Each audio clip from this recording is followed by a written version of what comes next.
வணக்கம். என் பேர் டாக்டர் கணேசன். வேலூர் காந்தி நகரில் 6வது main road retire government officer association பில்டிங்கில் ஆயுஷ் ஆரோக்கிய மருத்துவ மையம் என்ற கிளினிக்கில் பிராக்டிஸ் செய்து கொண்டிருக்கின்றோம். இங்கே மாற்று முறை மருத்துவம் என்று சொல்லக்கூடிய மருந்து மாத்திரை இல்லாமல் நம்மளுடைய உடலில் இருக்கிற பிணிகளை நீக்குவதற்காக மாற்று முறையில் என்னென்ன வழிகள் இருக்கிறதோ அதை அத்தனையும் செய்து பெரும்பாலான தீர்க்க முடியாத வியாதிகளை கூட இங்கே நாங்கள் தீர்த்து வைத்துக் கொண்டிருக்கின்றோம், குணமாக்கி கொண்டிருக்கின்றோம். அந்த மாற்றுமுறை மருத்துவம் என்று சொன்னால் அதிலே தலையாயது அக்குபஞ்சர் என்று சொல்லக்கூடிய குத்தூசி மருத்துவம். அதைத் தொடர்ந்து அக்குப்ரெஷர் என்று சொல்லக்கூடிய அழுத்தும் அக்குப்ரெஷர் புள்ளிகளிலே அழுத்தி நோயை தீர்க்கிற தத்துவம். பிறகு கால் பாதங்களிலே செய்யக்கூடிய ரிஃப்ளெக்ஸாலஜி என்று சொல்லக்கூடிய பிரதிபலிப்பு வைத்தியம், காந்த சிகிச்சை, கிறிஸ்டல் தெரபி, தொலைதூர சிகிச்சை என்று சொல்லக்கூடிய அனைத்து வகையான மாற்றுமுறை மருத்துவ சிகிச்சைகளை பெரும்பாலான வியாதிகளை குணப்படுத்திக் கொண்டிருக்கின்றோம். குறிப்பாக சொல்ல வேண்டும் என்று சொன்னால், இந்த வியாதி என்பது மனிதனுக்கு எவ்வாறு ஏற்படுகிறது என்று சொன்னால் நம்முடைய உறுப்பை சார்ந்த வியாதிகள் தானே தவிர மற்றபடி வேற எந்த வகையிலும் வியாதிகள் உருவாகுவதில்லை. இந்த உடல் ஆரோக்கியமாக இருக்க வேண்டும் சொன்னால் நம்முடைய உள் உறுப்புகள் ஆரோக்கியமாக இருக்க வேண்டும். உள்ளுறுப்புகள் ஆரோக்கியமாக இருக்க வேண்டும் சொன்னால் அதில் இருக்கிற செல்கள், திசுக்கள் ஆரோக்கியமாக இருக்க வேண்டும். அக்குபஞ்சர் என்பது செல்களையும் திசுக்களையும் தூண்டிவிட்டு சக்தி கொடுத்து அந்த சக்தி மூலமாக நோயை உருவாக்குகின்ற உறுப்புகளுக்கு சக்தி தந்து அந்த உறுப்புகளினால் ஏற்படுகின்ற வியாதிகளை மிக அற்புதமாக தீர்த்து வைக்கிறது என்பதுதான் இதனுடைய உண்மையான நிதர்சனம்.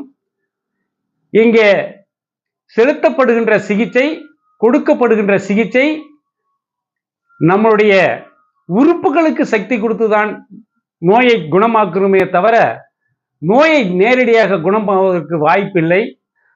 இந்த நோய் என்பது பஞ்சபூத தத்துவங்களால் உருவாக்கப்பட்ட உறுப்புகள். எப்படி இந்த அண்டத்தை 5 பூதங்கள் ஆளுகிறதோ அதை போல இந்த பிண்டத்தையும் 5 பூதங்கள் ஆண்டு கொண்டிருக்கின்றன. அந்த பஞ்சபூதங்களின் உட்பட்டவைதான் நம்முடைய இயக்கத்திற்கு உதவக்கூடிய 12 உறுப்புகள். இந்த 12 உறுப்புகளையும் நாடி வழியாக உணர்ந்து இரு கைகளிலுமே நாடி வழியாக நோய் அறியும் குணம் டயக்னோசிஸ் மெத்தடில் நாம் அறிந்து என்ன நாடி குறைவோ அந்த நாடிக்கு சம்பந்தப்பட்ட உறுப்பு தன்னுடைய சக்தியை அதிகரிக்கும் அல்லது குறைக்கும். சக்தி அதிகரித்தாலும் நோய்தான், சக்தி குறைந்தாலும் நோய்தான். அந்த நோயை சமப்படுத்துவதற்கு அந்த உறுப்பினுடைய சக்தியை சமப்படுத்தினாலே நோய் குணமாகும் என்பதுதான் இந்த அக்குபஞ்சரினுடைய பெரிய மகத்துவம். இதை கண்டுபிடித்தவர்கள் நம்முடைய தமிழர்கள் தான். போகர் என்று சொல்லக்கூடிய சித்தர், புலிப்பாணி சித்தர், இவர்களோடு சேர்ந்த மற்ற சித்தர்கள், நம்முடைய தமிழ் பாரம்பரிய வகையிலே வந்த சித்தர்கள் உருவாக்கிய இந்த புள்ளிகள் தான். இந்த புள்ளிகள் உடம்பில் இருக்கின்ற ஒவ்வொரு உறுப்புக்கும் சொந்தமான பஞ்சபூத புள்ளிகள் என்று சொல்லக்கூடிய 60 முக்கியமான புள்ளிகள் இருக்கிறது. அதனுடைய கிளை என்று சொன்னால் மொத்தம் 361 புள்ளிகள். 361 புள்ளிகளும் இந்த உடலிலே ஒவ்வொரு இடத்திலையும் பாய்ந்து உயிர் சக்தியை அந்த உறுப்புக்கு அளித்துக் கொண்டிருக்கிறது. அந்த உயிர் சக்தி எங்கே தடைபடுகிறதோ அந்த தடைப்பட்ட இடத்தை தூண்டுவதற்காக செலுத்தப்படுகின்ற ஊசிதான் அந்த சக்தியை தட்டி எழுப்பி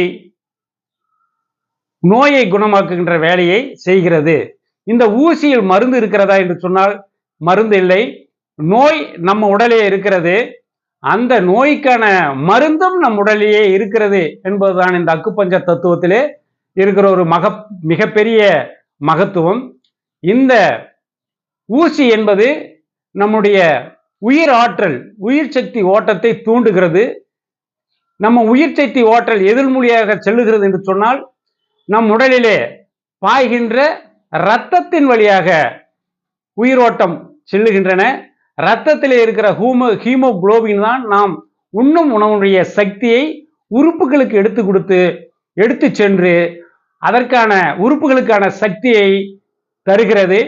அந்த சக்தி தடைபடும் போது மின்னாற்றல் சக்தி, உயிரோட்ட சக்தி என்று சொல்லக்கூடிய உயிர்காந்த சக்தியை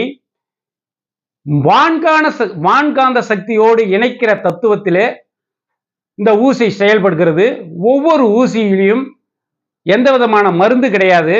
ஆனால் அதில் இருக்கிற மின்னோற்றல் உயிர்காந்த சக்திக்கு பக்கபலமாக இருந்து ஆற்றலை கொடுத்து நோயை நீக்குகிறது என்பதுதான் இதனுடைய மிகப்பெரிய தத்துவம். இங்கே அனைத்து வியாதிகளும் நாம் குணமாக்கிக் சென்றலாம். எந்த விதமான ரசாயன மருந்து மாத்திரைகள் இல்லாமல், பக்க விளைவுகள் இல்லாமல். எல்லாருக்கும் ஒரு சந்தேகம் ஏற்படும், இந்த ஊசி செலுத்துவதனால் நமக்கு ஏதாவது நடந்து விடுமோ, ஏதாவது பக்க விளைவுகள் ஏற்பட்டு விடுமோ என்று தான் சொல்லுகிறார்கள். இந்த இதில் ஊசியிலே எந்த விதமான மருந்து மாத்திரை இல்லை. நாம் ரசாயன மருந்துகளை எடுக்கும் போது அந்த ரசாயனம் நம்முடைய உயிர் ஓட்டத்திற்கு தேவையான சக்தியை கொடுத்தாலும் கூட அந்த ரசாயன மாற்றத்தினால் சில பக்க விளைவுகளை ஏற்படுத்தும். ஆனால் இந்த அக்குப்பஞ்சர் தத்துவத்தில் செலுத்துகின்ற ஊசியின் வழியாக எந்த விதமான பக்க விளைவுகளை ஏற்படுத்தாது. முக்கியமாக என்று சொல்ல போனால், எதற்காக நாம் சிகிச்சை அளிக்கின்றோமோ அந்த சிகிச்சைக்கான செயல்முறை மட்டுமே நடக்கும் என்பதனை இதன் வழியாக தெரிவித்துக் கொள்கிறேன். ஒரு சிலருக்கு ஆரம்ப நிலையிலே அவருடைய உடலிலே உயிர் சக்தி ஓட்டல் தடைபட்டிருந்தாலோ அல்லது தூக்கமின்மை, சாப்பாடு இல்லாமல் இருப்பது போன்ற பிற காரணியினால் நாம் கொடுக்கின்ற இந்த ஊசி வழியாக செலுத்துகின்ற சக்தி தாங்கக்குள்ள முடியாதுன்ற போது சற்றே சோர்வு ஏற்படலாம். அவ்வளவுதானே தவிர வேறு எந்த விதமான மாற்றங்களும் நடக்காது என்பதுதான் உண்மை. உதாரணத்துக்கு சொல்ல போனால், இன்று நாம் பார்க்க போவது கண்களுக்கு தேவையான சில அழுத்த முறைகளை தெரிவித்துக் கொள்கிறேன். இந்த அக்குப்ரெஷர் மூலியமாக நாம் கொடுக்கின்ற பிரஷர் நேரடியாக கண்ணுக்கு சக்தி அளிக்கிறது. ஒவ்வொரு நோய் தீர்க்கும் தத்துவத்திலே டிஸ்டல் பாயிண்ட், அதாவது தொலைதூர புள்ளிகள், லோக்கல் பாயிண்ட் அருகாமை புள்ளிகள், வினையை தீர்க்குகின்ற நோய் தீர்க்கும் புள்ளிகள் என்று பல வகையிலே இருந்தாலும், இந்த உடலிலே ஏற்படுகின்ற அனைத்து வியாதிகளையும் தீர்த்து கொள்வதற்கு நம் உள்ளங்கை மற்றும் உள்ளங்கால் இது இரண்டையுமே ஆக்டிவேட் செய்தாலே முதலுதவி என்று சொல்லக்கூடிய அளவில் உடனடியாக சக்தி கிடைக்கிறது. முதலுதவி என்பது என்ன? ஒருத்தர் திடீரென்று நோயாளியாக மாறிவிட்டார் என்று சொன்னால் எப்படி நல்ல முறையிலே வாழ்ந்து கொண்டிருப்பார்கள், நடந்து கொண்டிருப்பார்கள், ரோட்டிலே, தன்னுடைய தொழிற்சாலையிலே அல்லது வீட்டிலே ஆரோக்கியத்துடன் தான் இருப்பார்கள். ஆனால் அசம்பாவிதங்களால் ஏதாவது ஒரு தாக்கத்துக்கு உட்படும் போது அவர்கள் திடீரென்று ஒரு நோயாளியாக மாறுகிறார்கள். நோய் என்பது திடீர் நோய், தொடர் நோய், கிரானிக் டிசீஸ், அக்யூட் டிசீஸ் என்று ரெண்டு வகையிலே பிரிக்கிறோம். அக்யூட் டிசீஸ் பர்சனலுக்கு, அக்யூட் டிசீஸ்க்கு உள்ளாட்பட்ட நோயாளிக்கு உடனடி சிகிச்சை தருவதுதான் முதலுதவி. அதே போல இந்த அக்குப்பஞ்சரையும் நாம் முதலுதவியாக சிகிச்சையை கொடுக்கலாம். அது எங்கு செய்யலாம் என்று சொன்னால், இந்த உறுப்புகளுக்கு சக்தி பாய்கின்ற ஒரு சுவிட்ச் போர்டாக இருக்குகின்ற உள்ளங்கை, உள்ளங்கால் இந்த அமைப்பை சற்று வித்தியாசமாக இருப்பதை இங்கே நான் சுட்டிக்காட்ட விரும்புகிறேன். உள்ளங்கை, உள்ளங்கால், அதனுடைய தோல் பகுதியை பாருங்கள். உடலில் இருக்கிற தோல் பகுதியை விட அங்கு இருக்கின்ற தோல் பகுதி உங்களுக்கு வித்தியாசமான ஒரு அமைப்பை இருக்கும். இவை அனைத்துமே சற்று கடினமான தோலாக தான் இருக்கும். உள்ளங்கையிலையும் அப்படிதான், உள்ளங்காலிலையும் அப்படிதான்.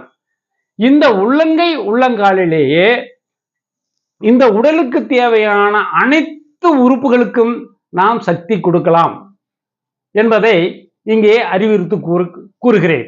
உதாரணமாக இந்த கையை எடுத்துக்கிறோம், உள்ளங்கை. இதுல உடல் உறுப்பு என்று சொல்லக்கூடிய உடலுடைய அனைத்து பாகங்களும் அமைந்திருக்கின்றது என்பதனை தெளிவுபடுத்த வருகிறேன். நம்முடைய கால், கை இவை இரண்டுமே 3 நிலையிலே இணைக்கப்பட்டிருக்கும். மணிக்கட்டு, முழங்கை, தோள்பட்டை. அதே போல காலும் கூட பாருங்க 3 நிலையிலேயே இணைக்கப்பட்டிருக்கும். கணுக்கால், முழங்கால், இடுப்பு பகுதி. இதை போலவேதான் இந்த 2 விரல்களும். இந்த 2 விரல்களுமே காலை குறிக்கிறது. இந்த 2 விரல்களுமே கையை குறிக்கின்றன. கையிலே எப்படி 3 இணைப்புகள் இருக்கிறதோ அதே போல இந்த 2 விரல்களையும் ஒரு இணைப்பு, 2 இணைப்பு, 3 இணைப்பு. இது ஒரு கை என்று சொன்னால் இது இன்னொரு கை. இதுலயும் பாருங்க 3 இணைப்பு இருக்கும். ஒரு இணைப்பு, 2 இணைப்பு, 3 இணைப்பு. இதே போலதான் காலிலையும் 3 இணைப்பு இருக்கிறது. இவை இரண்டுமே கால்கள். இந்த உடம்பில் இருந்து வெளிப்புறமாக தெரிவது இந்த கால்களும் கைகளுமே. இவை இந்த உடல்ல இருக்கிற பாகங்கள் இருந்து வெளிப்புறமாக நீட்டிக்கொண்டு இருப்பதை நீங்கள் பார்ப்பீர்கள். இன்னொரு பகுதி நீட்டிக்கொண்டு இருக்கிறது உடல்ல இருந்து. அது என்ன சொன்னால் தலைப்பகுதி. இந்த தலைப்பகுதியை எது குறிக்கிறது என்று சொன்னால் கட்டை விரல் குறிக்கிறது. தலைப்பகுதியில் பார்த்தீங்கன்னா என்று சொன்னால் 2 விதமான இணைப்புகள் இருக்கும். 2 முறையிலான இணைப்புகள் இருக்கும். ஒன்று உடம்பிலிருந்து கழுத்து வரை ஒரு இணைப்பு, கழுத்தில் இருந்து தலை வரை ஒரு இணைப்பு. இந்த கட்டவிரலை நோக்கி பாருங்கள். இதுவரைக்கும் நீங்கள் இதை பற்றி நீங்க சிந்தித்து இருப்பதற்கு வாய்ப்பே இல்லை. இந்த கட்டை விரலிலே 2 இணைப்புகள் இருக்கின்றன. இந்த 2 இணைப்புகளுமே இதை தலையை குறிக்கும். தலைக்கு கீழே இருப்பது கழுத்தை குறிக்கும். இது உடலிலுடைய அனைத்து வெளிப்புறமாக நீட்டிக்கொண்டிருக்கின்ற உடற்பகுதிக்கு சக்தி பாய்கின்ற பகுதிகள். இவ்வாறே காலிலும் அமைந்திருக்கின்றன. நீங்கள் சற்று கூர்ந்து பார்த்தீர்கள் என்று சொன்னால் இந்த உண்மை புரைப்படும். 2வது உள்ளங்கை. இதுதான் உடல் அமைப்பு. இந்த உடல் அமைப்பை 2 வகையிலே பிரிக்கிறோம். ஒன்று இடுப்பிலிருந்து உதரவிதானம் என்று சொல்லக்கூடிய டயஃபார்ம் வரைக்கும் ஒன்று, டயஃபார்மில் இருந்து உதரவிதானத்திலிருந்து மார்பு நம்மளுடைய கழுத்து தசை இணைவதற்கு வரைக்கும் இருக்கின்ற பகுதி. இந்த பகுதி தான் இந்த கையை மடக்கும் போது நமக்கு 2 மடிப்புகள் ஏற்படும். இந்த 2 மடிப்புகளுமே கீழிருக்கும் பகுதிகள் அனைத்துமே உடலிலே உதரவிதான பகுதிக்கு மேலுள்ள பகுதியை குறிக்கிறது. இந்த இணைப்புக்கு மேலே இருக்கிற இந்த பகுதி உதரவிதானத்திற்கு கீழே இருக்கிற பகுதிகளை குறிக்கிறது. மேலே இருக்கும் பகுதி என்னென்ன இருக்கிறது? இரத்தத்தை பாய்ச்சக்கூடிய இருதயம், நுரையீரல், இவை 2மே இருக்கிறது. அவை 2மே எங்க அடங்கி இருக்கிறது என்று சொன்னால் கீழ்ப்பகுதியில் கட்டை விரலுக்கு நேர் கீழே. கட்டை விரல் என்று சொன்னோம். இந்த கட்டை விரல் உச்சி பகுதி, இது கழுத்து பகுதி. அதன் கீழே இருக்கிற இந்த பகுதி நுரையீரல் பகுதியை குறிக்கிறது. நுரையீரலுக்கு மத்தியிலே இருக்கிற பகுதி தான் இருதயம் என்று சொல்லக்கூடிய நம்முடைய ஹார்ட், இதை குறிக்கிறது. இங்கிருந்துதான் ரத்தம் உடல் முழுவதும் பாய்கிறது. அந்த பகுதி கட்டை விரலுக்கு நேர் கீழே, அதாவது நம்ம கழுத்துக்கு நேர் கீழே அமைந்துள்ளது. இந்த கழுத்திலிருந்து கட்டை விரலுடைய இந்த உப்பலான பகுதிக்கு ஆப்போசிட் பாருங்க. இந்த பகுதியில உப்பலான பகுதி இருக்கும். இதை எதை குறிக்கிறது என்று சொன்னால் நம்மளுடைய கல்லீரல், மண்ணீரல், இரைப்பை, கணையம் இந்த பகுதியை இங்கே குறிக்கப்படுகிறது. சோ நம்முடைய உடலுடைய அமைப்பு, உள்ளுறுப்புகளுடைய நிலைமை இதை வைத்தே நாம் அறிந்து கொள்ளலாம். இப்படி மடக்கும் போது கட்டை விரலுக்கு இந்த மடிப்புக்கு மேலே இருக்கிற கழிவு மண்டலம், அந்த கழிவு மண்டலம் எதை குறிக்கிறது என்று சொன்னால் பெருங்குடல், சிறுங்குடல், கிட்னி, யூரினரி பிளாடர், யூரித்ரா என்று சொல்லக்கூடிய சிறுநீர் புறவழி, பிறப்புறுப்பு, ஜனன உறுப்பு அனைத்தையுமே குறிப்பதற்கு சக்தி பாய்வதற்கான பகுதிகள் இந்த உள்ளங்கையினுடைய மேல் பகுதியில் இருக்கிறது. இதுதான் கால் என்று சொன்னோம் இல்லையா? இந்த காலிலே இவ்வாறு பிடித்தோம் என்று சொன்னால் நாம் நம்மளுடைய கழிவை வெளியேற்றுகின்ற குதப்பகுதி, சிறுநீர் பகுதியை நாம் அழுத்துகின்றோம். இந்த பகுதிக்கு சக்தி கொடுக்க இதை நாம் அழுத்தினாலே போதும், சக்தி பெற்று செயல்படும் என்பதனை இதன் மூலமே தெரிவித்துக் கொள்கிறோம். சோ இது ரெண்டுமே காலுடைய பின்பக்கம் குதம், முன்பக்கம் ஜனன உறுப்பு. ஆணுக்கு என்று சொன்னால் ஆண்குறி, பெண் என்று சொன்னால் பெண்குறி, கருப்பை, இவை அனைத்துமே இங்கே அடங்கி இருக்கின்றன. இவ்வாறு ஒவ்வொன்றுக்கும் நாம் விளக்கமாக கூறிக்கொண்டே போகலாம். இதுதான் உள்ளங்கையில் தான் நம் உள்ள உறுப்புகளுக்கு தேவையான சக்தி பாய்கிறது. இந்த எப்படி பாய்கிறது என்ற ஒரு சந்தேகம் உங்களுக்கு வரலாம். சொல்லுவார்கள் உழைப்பதே ஒரு உடற்பயிற்சி என்று சொல்வார்கள். அந்த காலத்திலே நன்கு உழைத்தாலே போதும், நீ உடற்பயிற்சி செய்ய வேண்டாம், பசிக்கு சாப்பிட்டுட்டு படுத்தாலே உறக்கம் வரும். யாருக்கு? உழைப்பவர்களுக்கு. உழைக்காமல் ஒரே இடத்திலே உட்கார்ந்து கொண்டு சாப்பிட்டுட்டு அப்படியே படுத்தா அது உழைப்பு இல்லை. அவர்களுக்கு கண்டிப்பாக உடற்பயிற்சி தேவை என்பதனை மருத்துவர்கள் கூறுவார்கள் இல்லையா?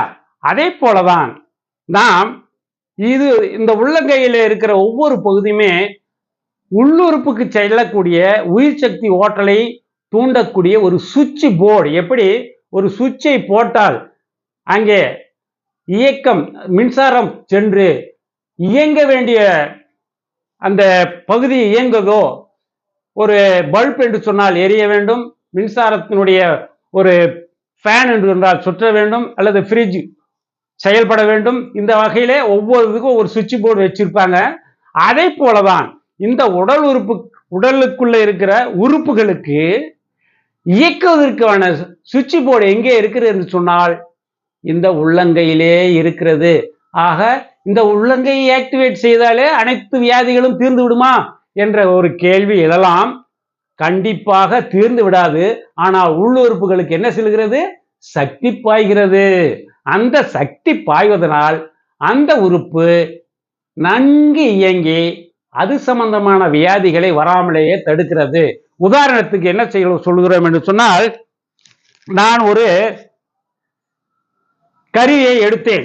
எடுக்கும்போது எது எது வேலை செய்கிறது, எது எது தொட்டு கொண்டு இருக்கிறது? கட்டை விரல் தொட்டு கொண்டு இருக்கிறது, ஆள்காட்டி விரல் தொட்டு கொண்டிருக்கிறது, மற்ற நடுவிரல்கள் இரண்டும் தொட்டு கொண்டு இருக்கிறது, இந்த சிண்டு விரல் என்று சொல்லக்கூடிய சிறு விரல் தொட்டு கொண்டு இருக்கிறது. இந்த பாடியினுடைய அமைப்பு எதை பிரஷர் செய்கிறது?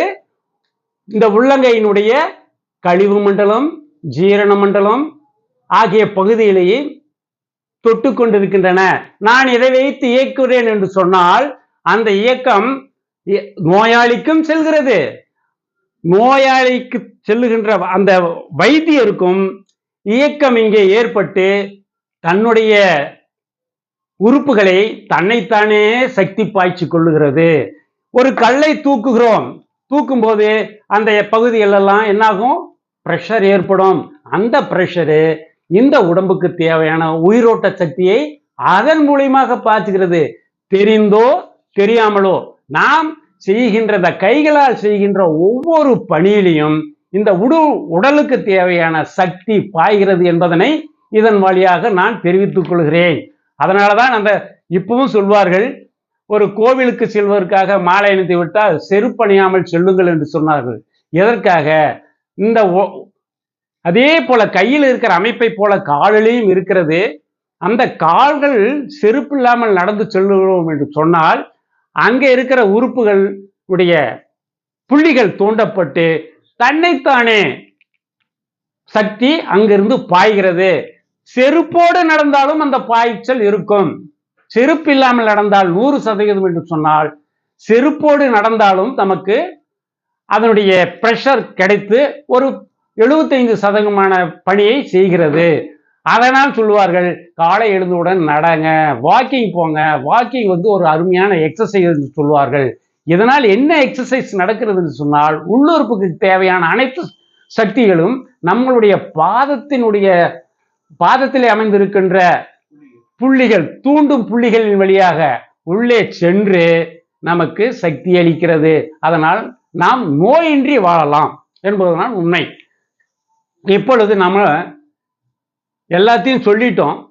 அக்குபஞ்சருடைய தத்துவத்தை ஒரு உதாரணத்துக்கு இன்றைய நிலையிலே பார்த்தோம் என்று சொன்னால், குழந்தைகள் கூட கண்ணாடி அணிகிறார்கள். எதனால் அணிகிறார்கள்? குறிப்பாக கொரோனா காலத்திற்கு பிறகு கொரோனா காலத்திலே அவருடைய படிப்பு செல்போனில் தான் நடந்தது, லேப்டாப்பில் நடந்தது. அந்த பவர், செல்போனுடைய அல்ட்ரா வயலட் ரேஸ் சொல்லக்கூடிய புற ஊதா கதிர்கள், அது மட்டும் இல்லாம எலக்ட்ரோ மேக்னட்டிக் வேவ்ஸ் என்று சொல்லக்கூடிய கதிர்வீச்சு அங்கிருந்து பாய்ந்து நம்முடைய கண்ணினுடைய பார்வையை பாதிக்கப்பட்ட செய்தது. அதனால பள்ளி செல்லும் போது அந்த குழந்தைகள் கண்ணாடியோடு செல்ல வேண்டிய ஒரு சூழ்நிலை அமைந்திருக்கிறது. பிறக்கும் போதே சிலருக்கு கண்ணாடி தேவை என்ற அளவுக்கு இன்றைக்கு இருக்கின்றோம். காரணம் இந்த எலக்ட்ரோ மேக்னட்டிக்ஸ் வேவ் என்று சொல்லக்கூடிய மின்காந்த சக்தி தான். அது லேப்டாப்லயும் இருக்குங்க, நம்ம செல்போன்ல இருக்கு, வீட்டில் இருக்கிற ஆவன்ல இருக்கு, டிவி பார்க்குறோமே அதுல இருக்கு. ஸோ இது எல்லாம் பார்க்கும்போது நம்முடைய கண்ணுடைய பலம், பார்வை குறைகிறது. அதை நாம் எவ்வாறு முதலுதவியாக ஆக்டிவேட் செய்ய வேண்டும்? இந்த உள்ளங்கை உள்ளங்கால் சிகிச்சை மூலமாக. இதை சூஜோக் முறை என்று சொல்லுவார்கள். சூஜோக் என்பது கொரியன் வேர்டு, அதை விடுங்க, நம்ம தமிழ் வழியாக சொல்லுவோம். உள்ளங்கை உள்ளங்காலில் இருக்கிற புள்ளிகளை தூண்டி எவ்வாறு சிகிச்சை அளித்து நம்முடைய கண்ணுக்கு சக்தியை பெறலாம் என்பதை இப்போது விளக்கத்தோடு பார்க்கிறோம். இப்பொழுது உள்ளங்கை உள்ளங்கால் பயன்படுத்தி கண்ணுக்கு ஆற்றல் தரக்கூடிய ஒரு சிகிச்சை முறையை இங்கே விளக்க இருக்கிறேன். தயவுகூர்ந்து கவனமாக கேளுங்கள். இந்த உள்ளங்கை உள்ளங்காலிலேயே அனைத்து உறுப்புகளுக்கான சக்தி ஓட்ட பாதை தூண்டுகிற புள்ளிகள் இருக்கிறது என்பதனை சொல்லிக்கிறோம்.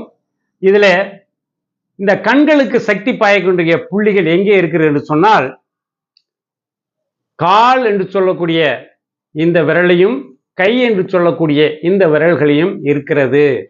உங்களுக்கு ஒரு சந்தேகம் ஏற்படலாம், தலையிலே தானே கண் இருக்கிறது, காலில் எப்படி வரும் என்று சொல்லலாம். இந்த 3 அங்குஸ்து என்று சொல்லக்கூடிய முதல் 2 3வது இவ்வாறு ஒவ்வொன்றுமே பிரித்து கூட உடலினுடைய அனைத்து பகுதிகளுக்கும் சக்தி கொடுக்கக்கூடிய பூச்சி வடிவிலே இந்த உடலை இங்கே கொண்டு வந்து நாம் சிகிச்சை கொடுக்கலாம். அந்த அளவுக்கு நுட்பமாக இல்லாமல் இதனுடைய கண்ணுக்கு ஆற்றல் தரக்கூடிய சக்தி இந்த நரம்புகள் வழியாக சென்று கண்களுக்கு ஒளிப்பாய்ச்சுகிறது என்பதனை தெரிவித்துக் கொள்கிறேன். அது எங்கே இருக்கிறது என்று சொன்னால், இந்த 2 விரல்களிலுமே, நடுவிரல் ஆள்காட்டி விரல், இந்த 2 விரல்களுக்கும் 3வது அங்குஸ்து என்று சொல்லக்கூடிய இந்த பகுதியில், இது மேலிருந்து கூறுகிறோம் 1 2 3, அதே போல ஆள்காட்டி விரலே 1 2 3 என்று சொல்லக்கூடிய இந்த 3 பகுதிகளிலேயே 3வது பகுதி என்று சொல்லக்கூடிய 3வது அங்குஸ்தியில் உள்ள மேடான பகுதியை பாருங்கள். இந்த மேடான பகுதியுடைய நடுப்பகுதியிலே நாம் தொடு சிகிச்சை மூலம் பிரஷர் கொடுக்க வேண்டும். இந்த விரல் ஆள்காட்டி விரல் அல்லது கட்டை விரல், இது இரண்டிலுமே நாம் தொடு சிகிச்சை கொடுக்கலாம். எவ்வளவு நேரம் கொடுப்பது? எவ்வளவு நேரம் கொடுப்பது என்று சொன்னால், ஆரம்பத்தில் 1 நிமிடம் தரலாம் அல்லது 30 செகண்ட், அரை நிமிடம் ஆரம்பத்திலே கொடுக்கலாம். இவ்வாறு கொடுப்பதனால் ஆற்றல் தூண்டப்படுகிட்டு கண்களுக்கு ஒளி பாய்ச்சுகிறது. இந்த இடத்திலே 1, 2, 3, 4, 5 இவ்வாறாக ஒரு 30 செகண்ட் அல்லது 1 நிமிடம். அதே போல நடுவிரலுடைய 3வது அங்குஸ்தினுடைய மேடான பகுதியில் மத்தியில் நாம் இந்த ஆள்காட்டி விரலினுடைய ஒரு உச்சி பகுதியை வைத்து பிரஷர் கொடுக்கலாம். இவ்வாறு பிரஷர் கொடுத்து 3வது ஒரு புள்ளி இந்த மணிக்கட்டுக்கு மேலே, இது மணிக்கட்டு ரேகை இருக்கும், இந்த மணிக்கட்டு ரேகைக்கு மேலே ஒரு உப்பலான பகுதி இருக்கும், மேடான பகுதி இருக்கும். அந்த மேட்டில் இங்கிருந்து ஒரு அங்குலம் அல்லது 1 அங்குலம் தூரத்தில் இந்த ஏரியாவில் பிரஷர் கொடுக்க வேண்டும். இதற்கும் இந்த பகுதிக்கும் என்ன தொடர்பு இருக்கிறது என்று சொன்னால், இது கண் நரம்புகள் இங்கிருந்து செல்கிறது, கண் நரம்புக்கான சக்தி இங்கிருந்து பாய்கிறது. இதுக்கு கண்ணுக்கு ஒளி திறக்கக்கூடிய உறுப்பான கல்லீரல் சக்தி பெறுகிறது. அப்போ கல்லீருக்கும் கண்ணுக்கும் தொடர்பு இருக்கிறது. ஒரு சந்தேகம், குடிச்சவன் கண்ணு செவந்து போயிடும். ஏன் அப்படின்னா, அந்த குடிகாரன் குடித்த மதுபானத்தில் இருக்கிற ரசாயனம் நேரடியாக கல்லீரலை தாக்குகிறது. கல்லீரலை தாக்குவதனால் அதனுடைய ஆற்றல் வெளிப்படுத்துவது கண்களிலே தான். செவந்து கோவைப்பழம் போல இருக்கும். ஸோ இங்கே நம்ம ஆற்றல் கொடுக்கும்போது, பிரஷர் கொடுக்கும்போது என்ன நடக்கிறது என்று சொன்னால், கண்களுக்கான உறுப்பு சக்தி பெறுகிறது, கண் நரம்புகள் சக்தி பெறுகின்றன. இது அக்குபஞ்சர் தத்துவத்தினுடைய மிகப்பெரிய அதிசயம். அதே போல கண்களிலே இங்கே தலை என்று சொன்னோம். சிறு பிள்ளைகள் என்ன செய்வாங்கன்னு சொன்னா, இங்க கண்ணு காது மூக்கெல்லாம் போட்டு இங்க போட்டு ஒரு டான்ஸ் மாதிரி காமிப்பாங்க. உடம்பு அந்த முகம் தெரிகிற மாதிரியே இருக்கும். உண்மையிலேயே அங்கே கண்கள் அமைந்திருக்கின்றன. இந்த உப்பலான பகுதி, இது தலைப்பகுதி என்று சொன்னோம். தலைப்பகுதியினுடைய மேடு எங்க இருக்கிறது சொன்னால், அது மூக்கு. எப்படி இந்த உடம்புல மூக்குல இந்த தலையில மூக்கு நீண்டு கொண்டு இருக்கிறோம் இல்லையா, இந்த முகத்துல உப்பலாக தெரிகிற ஒரே ஒரு பகுதி எது? மேடாக தெரிகிற பகுதி மூக்கு. அதே போல இங்க மேடாக தெரிகிற பகுதி மூக்கு. மூக்குக்கு சற்று மேலே இடது வலது இரு பக்கமும் கண்கள் அமைந்திருக்கின்றன. இங்க நீங்க பிரஷர் செய்யுமா? பிரஷர் செய்ய வேண்டிய அவசியம் இல்லை. விதை சிகிச்சை ஒன்று உண்டு. அந்த விதையை இந்த 2 கண்களுக்கும் ஒட்டி விட்டா, குறிப்பாக என்ன விதை என்று சொன்னால் மிளகு. மிளகை எடுத்து இங்கொன்றும் இங்கொன்று இரு கண்களிலும் வைத்து ஒரு மைக்ரோ டேப் போட்டு ஒட்டிட்டோம்னா சக்தி ஆட்டோமேட்டிக்காக பாய்கிறது. அது அடுத்த ஒரு தத்துவம். நாம் பிரஷரை மட்டும் பார்க்கிறோம். பிரஷர் கொடுக்க வேண்டிய பகுதி இந்த ஆள்காட்டி விரல் மற்றும் நடுவிரல்ல 3வது அங்குஸ்டில் இருக்கின்ற மேடான பகுதியில் மத்தியில், இந்த கீழ்கோட்டுக்கும் நடுக்கோட்டுக்கும் மத்தியில் மேடான பகுதிக்கு பிரஷர். அதே போல இந்த கங்கண ரேகை, மணிக்கட்டு ரேகை என்று சொல்லுவோம் இல்லையா, இந்த மணிக்கட்டு ரேகைக்கு மேல் இருக்கிற உப்பலான மேடான பகுதி, இந்த பகுதியில பிரஷர். இப்ப எப்படி கொடுப்பது? நீங்கள் அமைதியான முறையில் உட்கார்ந்து வஜ்ராசனம் அல்லது பத்மாசனம் அல்லது சேர்ல கூட அமைதியா உட்காந்துங்க. படுத்துக்கிட்டு செய்யக்கூடாது, உட்கார்ந்து கொண்டுதான் செய்ய வேண்டும். உட்கார்ந்து கொண்டு ஒரு ஆசனத்தில், ஒரு சேர்லையோ அல்லது பத்மாசனத்திலேயோ அல்லது வஜ்ராசனம் என்று சொல்லக்கூடிய உடம்புக்கு சக்தி அளிக்கக்கூடிய ஆசனங்களிலே உட்கார்ந்து கொண்டு ஒரு 2 முறை 3 முறை உங்களுடைய சுவாசத்தை நிதானமாக இழுத்து நிதானமாக வெளியிடுங்கள். ஆசுவாசமான பிறகு இந்த பகுதியிலே பிரஷர் இன்று தொடர்ந்து இதை செய்து கொண்டு வந்தோம் என்று சொன்னால் சக்தி பாய்ந்து நம்முடைய கண்களுக்கு ஒளியை பெருகும் என்பதனை இதன் வாயிலாக சொல்லிக்கொள்ள விரும்புகிறேன். மேலும் இதை பற்றி உங்களுக்கு ஏதாவது சந்தேகங்கள் ஏற்பட்டால் அல்லது இதை பற்றி முழுமையாக தெரிந்து கொள்ள வேண்டும் என்று சொன்னால் அல்லது உங்களுக்கான எந்த விதமான நோயா இருந்தாலும் சிகிச்சை எடுத்துக்கொள்ள வேண்டும் என்று சொன்னால் எங்களை அணுக வேண்டிய முகவரி நம்பர் 2/6 6வது கிழக்கு பிரதான சாலை, retire government officer association building, Gandhi Nagar கிழக்கு, ஆயுஷ் ஆரோக்கிய மையம். என்னுடைய தொலைபேசி எண் 98 94 58 43 09 என்பதனை தெரிவித்துக் கொண்டு நிறைவு பெறுகிறேன். நன்றி, வணக்கம்.